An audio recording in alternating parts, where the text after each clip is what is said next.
Hello বন্ধুরা, আজকের একটা নতুন মোবাইল সার্ভিসিং সেন্টার খোলার জন্য যে টুলসগুলো প্রয়োজন, আজকে সেই টুলসগুলো নিয়ে আজকে আমি কথা বলবো।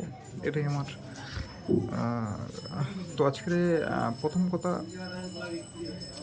যে নতুন একটা মোবাইল দোকান খুলতে গেলে কি কি প্রয়োজন সেইগুলো নিয়ে আজকের ভিডিও সর্বপ্রথমে একটা নতুন মোবাইল খুলতে গেলে সর্বপ্রথম যেটা দরকার সেটা হচ্ছে একটা দোকান দরকার, এবং দোকানের মধ্যে কিছু মাল রাখতে পারো, যেমন চার্জার, হ্যাঁ, হেডফোন, ইয়ারবাডস, এগুলো রাখা যেতে পারে। কিন্তু সার্ভিস আজকের ওই বিষয় নিয়ে পরে কথা বলবো। আজকের টুলস, একটা মোবাইল সার্ভিসিংয়ের জন্য যে টুলসগুলো প্রয়োজন।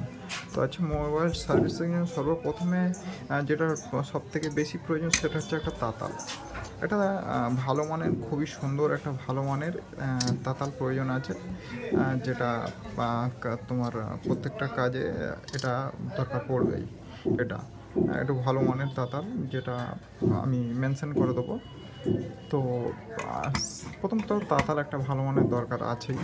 হ্যাঁ, শুরুয়াতে একটু খেলো হলেও চলবে, তবে যতটা ভালো হয়, যদি টাকা বেশি থাকে, অবশ্যই এটা ভালো মানের তাতাল প্রয়োজন আছে।